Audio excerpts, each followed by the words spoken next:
At family meeting, I said, I can't wait for our vacation. Then my dad replied with a laugh, it's only for family without you. They all laughed loudly.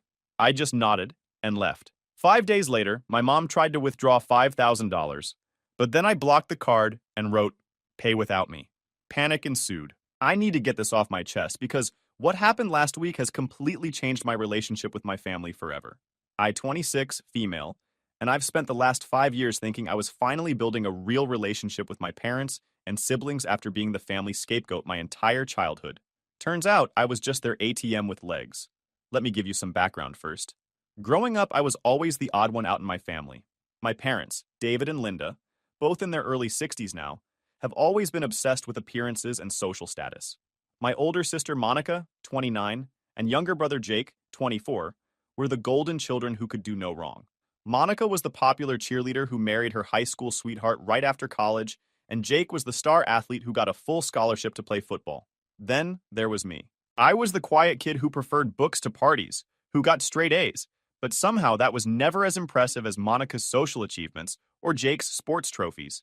I remember my parents missing my honor roll ceremonies because they conflicted with Jake's games, or how they'd spend thousands on Monica's pageant dresses while telling me I didn't need new clothes because you're just going to the library anyway. I have vivid memories of sitting alone at my 8th grade science fair, watching other kids' parents take pictures and celebrate their children's projects, while mine were at Jake's baseball tournament 2 hours away. My project on renewable energy sources won first place, but I had to carry the trophy home by myself on the bus. When I showed it to my parents that night, Dad barely looked up from Jake's game highlights on his phone. That's nice, honey, Mom said absently while doing Monica's laundry. Put it on your dresser. The patterns were everywhere, once you knew to look for them. Monica got a brand new car for her 16th birthday, a red Honda Civic that she immediately covered in cheerleader stickers. Jake got Dad's old truck when he turned 16, freshly detailed and with new tires. When my birthday came around, they handed me a bus pass and told me public transportation would build character. Monica's room was redecorated twice during high school because she kept changing her mind about the color scheme. Jake's room got a complete makeover when he made varsity football, complete with a new sound system and a mini fridge. My room stayed exactly the same from age 10 until I moved out. Same faded pink walls I'd outgrown, same hand-me-down furniture from garage sales. The Christmas mornings were particularly brutal. Monica and Jake would have piles of presents, name-brand clothes, electronics, games, jewelry. I'd get a few books from the discount bin and maybe a generic sweater. One year I counted. Monica got 17 presents, Jake got 15, and I got 4. When I pointed this out, Mom said, it's not about the number, it's about the thought that counts. But apparently the thought that counted was that I didn't count, but it got worse. During my graduation speech, I looked out into the audience hoping to see my family cheering for me. They were there, technically, but Dad was on his phone the entire time and Mom was whispering to Monica about something. Jake had earbuds in and was clearly not listening. After the ceremony, while other families were taking photos and celebrating, mine was already talking about leaving because they wanted to beat traffic. We didn't go out to dinner. We didn't celebrate. We just went home, and they immediately started making plans for Jake's graduation party the following year. College was my escape. I got a full academic scholarship to study computer science at a state school about 3 hours away. For the first time in my life, I was around people who valued intelligence and hard work. I thrived there, made real friends, and discovered I had a talent for coding that could actually make me money. While my siblings were living it up on my parents' dime, Monica got her dream wedding funded entirely by them. Jake had his college expenses covered despite his scholarship. I was working part-time jobs and coding freelance projects to pay for anything my scholarship didn't cover. Not once did my parents offer to help with my living expenses, textbooks, or even basic necessities. After graduation, I landed a job at a tech startup that paid well, really well. I started as a junior developer making $45,000 a year, which was more than I'd ever dreamed of having. But I was good at my job, really good. I had a natural talent for solving complex coding problems, and I worked harder than anyone else in the office. Within 6 months, I got my first promotion. Within a year, I was leading a small team. By the end of my second year, I was making $80,000 and had stock options that were actually worth something. The startup got acquired by a larger tech company during my third year, and my stock options suddenly became very valuable. Combined with my new salary of $120,000, I was making more money than both my parents combined. For someone who'd grown up being told she wasn't worth investing in, it was surreal. But here's where I made my biggest mistake. I started helping them financially. It started small. Dad's truck needed repairs, and they were a little short that month, $500. Just until the next paycheck, he promised. You know I'm good for it. Then Monica's husband lost his job, and they couldn't make their mortgage payment, $2,000. We'll pay you back as soon as he finds something new, she swore, tears in her eyes. Jake needed money for a security deposit on an apartment after college, $1,500. I'll pay you back in 6 months when I get my first bonus, he assured me. The requests kept coming. Mom's car needed new tires, $800. Monica's kids needed dental work not covered by insurance, $1,200. Dad's blood pressure medication wasn't covered under their new insurance plan, $300 a month. Jake's car got repossessed, and he needed money for a down payment on a used one, $2,500. Every time, they promised to pay me back. Every time, they had an excuse for why they couldn't. Dad's hours got cut at work. Monica's husband's new job paid less than his old one. Jake's commission-based job wasn't bringing in as much as expected. Mom needed surgery, and they had to pay the deductible. But they started treating me differently. Suddenly, I was invited to family dinners again. They'd call me just to check in. A mom would ask about my day at work, though her questions were always followed by casual mentions of their latest financial struggles. Dad would actually listen when I talked, nodding along before mentioning that the utility bill was higher than expected that month. For the first time in my life, I felt like I belonged. I was so desperate for their acceptance that I didn't see what was really happening. The phone calls weren't about caring for me. They were fishing expeditions to gauge my mood and financial situation before making their next request. The family dinners weren't about including me. They were opportunities to remind me how much they were struggling and how much I could help. The interest in my work wasn't about being proud of my success. It was about calculating how much I could afford to give them. I wasn't their daughter. I was their emergency fund. The arrangement became more formal about 2 years ago when my parents were facing foreclosure on their house. They'd refinanced multiple times and were drowning in debt. They came to me crying, begging for help, saying they'd lose everything. Like an idiot, I gave them $40,000 for a down payment on a smaller house and co-signed their mortgage. But here's the crucial part. I insisted on having access to the household checking account to make sure the mortgage payments were being made on time. I didn't want to lose my own credit over their irresponsibility. So I became the family CFO, basically. All their major expenses went through the account I monitored. Mortgage, car payments, insurance, utilities. They kept some spending money in their own accounts, but the big stuff was my responsibility. They sold their old house, and I made sure the proceeds went toward paying down debt and building a small emergency fund. My siblings knew about this arrangement, obviously. Monica would text me when she needed help with her kids' daycare costs. Jake would call when his car needed work. And I helped, every single time, because I thought this was what families did for each other. I thought I was finally part of the family. The vacation conversation happened 3 weeks ago at our monthly family dinner. These dinners were something my mom instituted after I started helping them financially. Family time is so important, she'd say, conveniently forgetting that family time hadn't been important for the first 24 years of my life. We were sitting around their dining room table, the one I'd helped them buy for their new house, when Dad started talking about summer vacation plans. He was excited, gesturing with his hands the way he does when he's had a couple of beers. So Linda and I have been talking, and we want to do something special this year. A real family vacation. We're thinking a week in the Outer Banks. We found this amazing house that sleeps 8 people, right on the beach. Monica perked up immediately. Oh my God, yes, the kids would love that. When were you thinking? July, Mom chimed in. Right after Jake's birthday. We could make it a celebration for him too. Jake was grinning. That sounds awesome. I've never been to the Outer Banks. I felt this warm feeling spreading through my chest. A family vacation. Together. I'd never been included in anything like this before.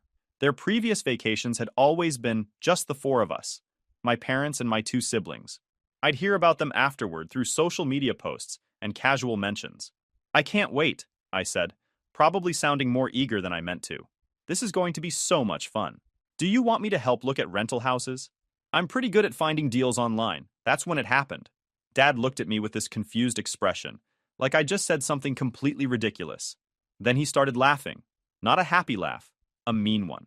It's only for family without you, he said, still chuckling like he'd made the funniest joke in the world.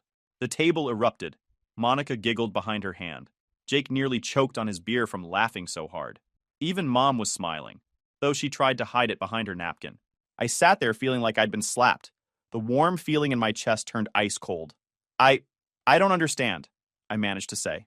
Dad wiped his eyes like he'd been laughing so hard he was crying. Sweetheart, this is for our real family. Monica, Jake, Linda, and me. Plus Monica's kids, of course. We don't have room for everyone. The house sleeps 8, I said quietly. You just said that. Right. Me and your mother, Monica and her husband. Their 2 kids, and Jake. That's 7 people. Perfect fit. But what about me? Jake jumped in, still grinning. Come on, sis. You've got your own life. You don't need to tag along on family trips. Besides, someone needs to keep an eye on things here. Monica nodded in agreement. You understand, right?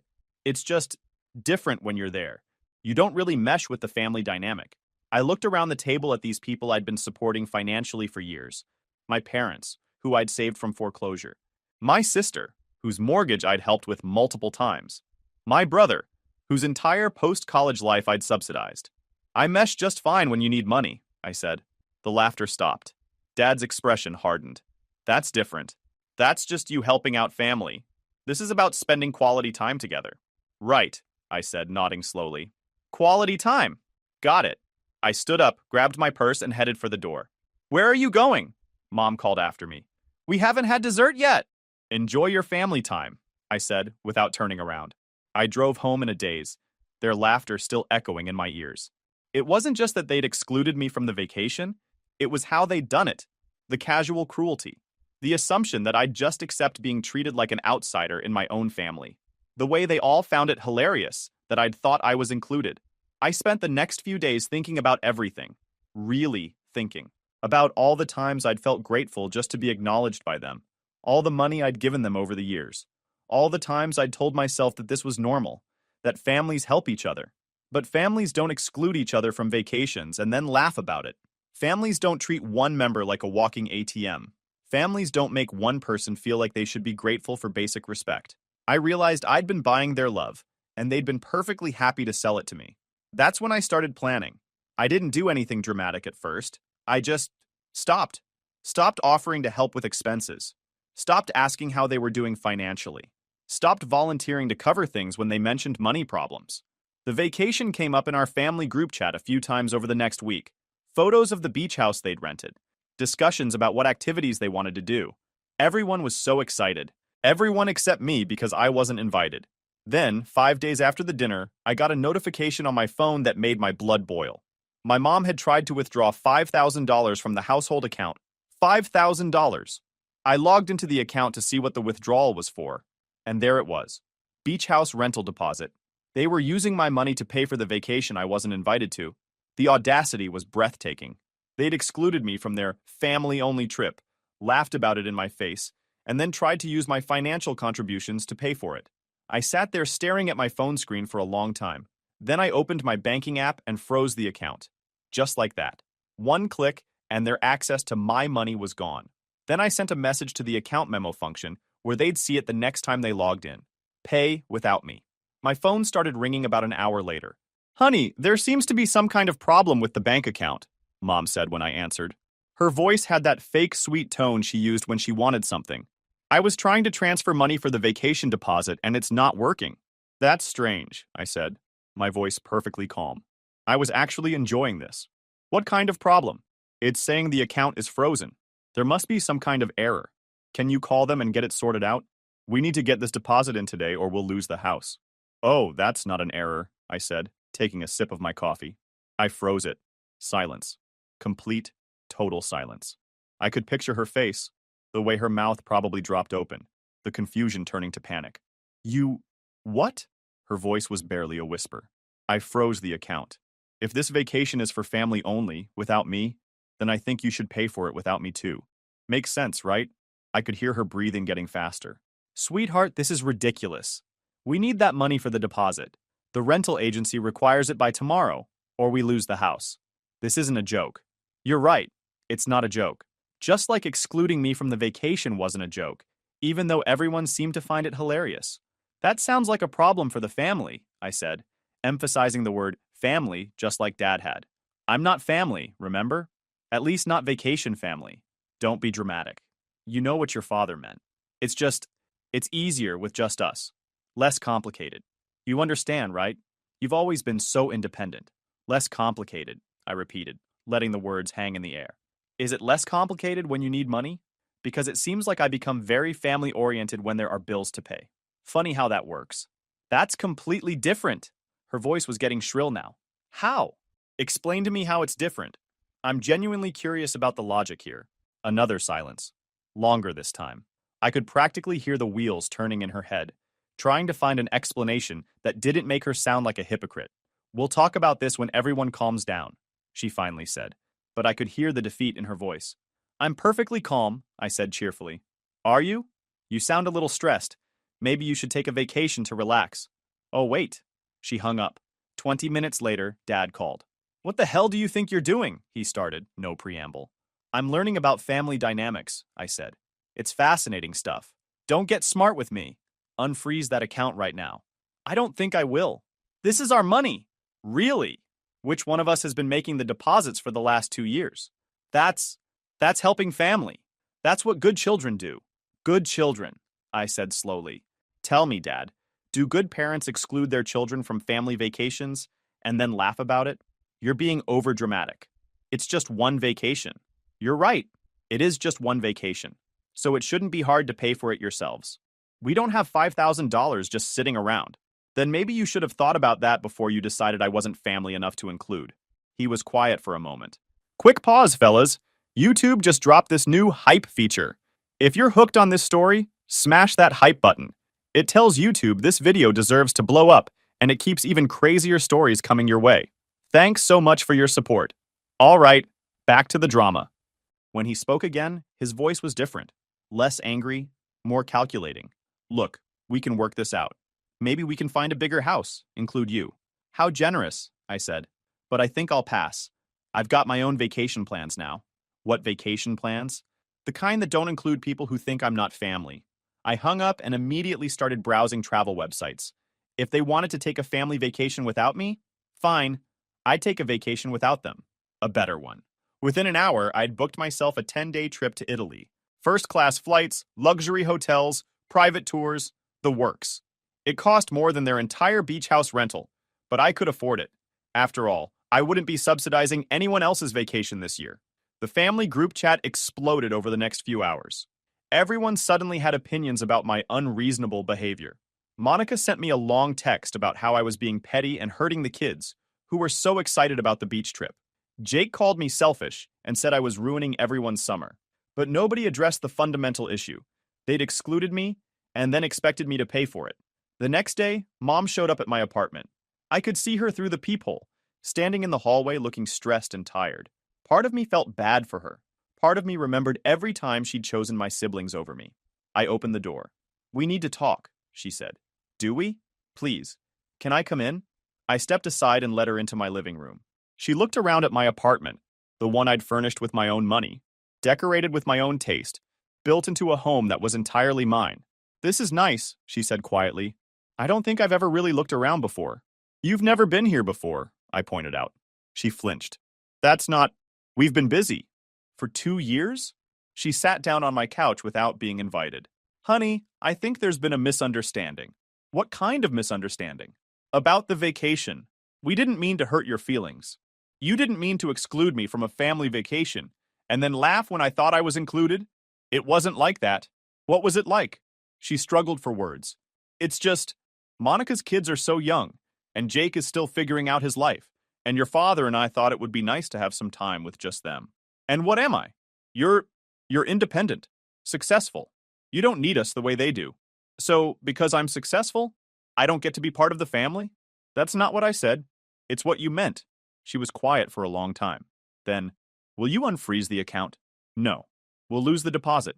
We'll lose the whole vacation. That's unfortunate. The kids are so excited. Monica's already told them about the beach. Then Monica should figure out how to pay for it. She can't afford it. None of us can. That's why we need your help. And there it was. The truth. They needed my help with money, but they didn't want my presence. I was an ATM, not a daughter. Here's what I don't understand, I said. If you can't afford this vacation without my money, why didn't you include me in the planning? Why didn't anyone think, hey, Maybe we should invite the person who's paying for this. We didn't think of it that way. How did you think of it? We thought, we thought you'd be happy to help. You always are. I'm happy to help family, I said. But apparently I'm not family when it comes to actually enjoying the things I pay for. She started crying then. Real tears. Not the manipulative kind she used to use when I was a kid. We messed up, she said. I know we messed up, but we can fix this. We can include you. What was a pity invite? Because you need my money? No, because you're our daughter. When? I asked. When am I your daughter? When you need money. Because that seems to be the only time any of you remember I exist. That's not true. When was the last time one of you called me just to talk? Not because you needed something. Not because there was a family dinner I was expected to attend, but just because you wanted to hear my voice. She couldn't answer. When was the last time you asked about my life? My job? My friends? My hobbies? Anything about me that doesn't involve my bank account? Still nothing. When was the last time you said you were proud of me? Not grateful for my financial help, but actually proud of what I've accomplished? Her tears were coming harder now. I thought so, I said. We can change, she whispered. We can do better. Maybe you can, but I don't think I want to find out. What does that mean? I sat down across from her. It means I'm done. I'm done being your emergency fund. I'm done being the family member you only call when you need something. I'm done pretending that what we have is a normal family relationship. We're your family. Are you? Because families include each other. Families care about each other as people, not just as resources. Families don't laugh when someone feels excluded. So what are you saying? You're cutting us off completely? I'm saying I'm going to start treating you the way you treat me, as people who exist only when convenient. She cried for a few more minutes. I didn't comfort her. I'd spent too many years comforting people who wouldn't do the same for me. Finally, she wiped her eyes and looked at me. What would it take? For you to unfreeze the account? Nothing, I said. That account is closed. I'll pay the mortgage and utilities for 3 more months to give you time to figure out your finances. But after that, you're on your own. We can't afford the mortgage without your help. Then you should sell the house and find something you can afford. That house is our home. The house I saved from foreclosure by giving you $40,000? The house where I was told I'm not family enough for vacation inclusion? That house? She stared at me. Find a smaller place, I said. Get roommates. Ask Monica and Jake to help out. Figure it out like adults.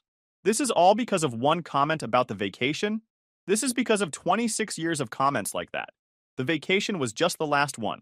She left soon after, promising that the family would make this right. I didn't believe her, but I was curious to see what they'd come up with. The answer was a group intervention. 2 days later, my entire family showed up at my apartment. All of them. Mom, Dad, Monica, her husband, even Jake. They stood in my hallway like some kind of twisted greeting committee. We need to talk, Dad announced. All of you? At once? How efficient. Can we come in? Monica asked. I don't think my living room is big enough for people who don't consider me family. Stop being dramatic, Jake said. This has gone far enough. Has it? Because from where I'm standing, it's just getting started. Dad pushed past me into my apartment. The others followed.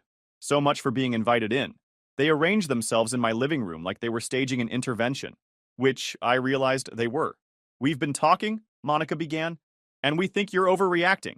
To what? To the vacation thing. It was just a misunderstanding. Really? What did I misunderstand? Dad was joking when he said it was family only, Jake said. You know how he is. He has a weird sense of humor. I looked at Dad. Were you joking? He looked uncomfortable. Maybe I could have phrased it better. That's not what I asked. Were you joking when you said the vacation was for family only without me? Long pause. No, but... So not a joke. A deliberate exclusion. We thought you'd be happier staying home, Mom said quickly. You're always so busy with work and beach vacations aren't really your thing. How would you know what my thing is? We know you, Monica said. Do you? What's my favorite color? Silence. What's my favorite food? More silence. When's my birthday? Jake started to answer, then stopped. October 15th, I said. Same day as yours, Jake. We're twins, remember? Though I guess I can understand why you'd forget, since you never acknowledge it. That's not fair, he said. What's not fair is finding out your family planned a vacation, excluded you, laughed about it, and then tried to use your money to pay for it. We weren't using your money, Dad protested. That's the household account, funded entirely by me for the last 2 years. You offered to help. I offered to help with necessities. Mortgage, utilities, groceries, not luxury vacations I'm not invited to. Monica's husband spoke up for the first time. Look, maybe we can compromise. What if we find a bigger house? Include everyone? And who's paying for this bigger house? He looked around at the others, confused. The account. The account I control because I'm the only one putting money into it. So you'd be paying for your own vacation, he said slowly. While they get to decide if I'm worthy of inclusion? How generous of them. The room was quiet for a moment. We want you there, Monica said softly. We really do. Since when? Since always. Then why wasn't I included in the planning? Why did I have to find out about it at dinner? Why did everyone think it was hilarious when I assumed I was invited? No good answers. Here's what I think happened, I continued. You all got so used to me being your financial backup that you forgot I was a person. You planned your perfect family vacation, and it never occurred to any of you to include me because you don't think of me as family. You think of me as a resource. That's not true, Mom protested, but her voice lacked conviction. When's the last time any of you invited me to something that didn't involve me paying for it? They looked at each other. When's the last time you called me just to see how I was doing? More silence. When's the last time you asked about my life, my interests, my goals, anything that wasn't related to money? Jake shifted uncomfortably. We've been meaning to. For how long? 2 years? 5 years? My entire adult life? We're here now, Dad said defensively. Because you need money. If that account hadn't been frozen, would any of you be here? Of course we would. When? Next month?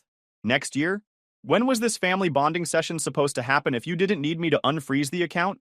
No answer. That's what I thought. Monica started crying. We're sorry, okay? We're really, really sorry. We didn't realize. You didn't realize what? That I have feelings? That being excluded hurts? That paying for everything doesn't make me an employee? We know you're not an employee. Then start treating me like family instead of like a bank. What do you want from us? Dad asked, and I could hear the frustration in his voice. Nothing, I said. That's the point. I don't want anything from you anymore. So that's it? You're just going to cut us off forever because of one vacation? I'm going to cut you off because you've never treated me like I mattered. The vacation was just the moment I finally realized it. They tried for another hour to convince me to change my mind. They promised things would be different. They offered to cancel the vacation entirely. They suggested family therapy. But I was done. I'd spent my whole life trying to earn their love. And they taught me that love isn't something you can buy. It's something you either have or you don't. And they didn't have it for me. After they left, I finished booking my Italy trip. I added some excursions I'd been on the fence about. A cooking class in Tuscany. A private tour of the Vatican. A wine tasting in the Amalfi Coast. I was going to have the best vacation of my life, with people who were paid to be nice to me. At least they were honest about the transaction. The family kept trying to contact me over the next few weeks. Text messages, phone calls, even a few more surprise visits. Monica brought her kids once, obviously hoping I'd cave when I saw them. But using children as emotional manipulation just reinforced my decision. 3 weeks later, they lost the beach house deposit. They couldn't come up with the money on their own. Monica posted passive-aggressive social media updates about how some people don't understand the meaning of family. Jake left me a voicemail calling me selfish and saying I'd ruined everyone's summer. I was in Rome when the mortgage payment was due. I kept my promise and made sure it was paid, but I also sent a message to the family group chat. 2 more months, then you're on your own. The responses were immediate and panicked. Monica sent a string of crying emojis followed by, "How could you do this to us?"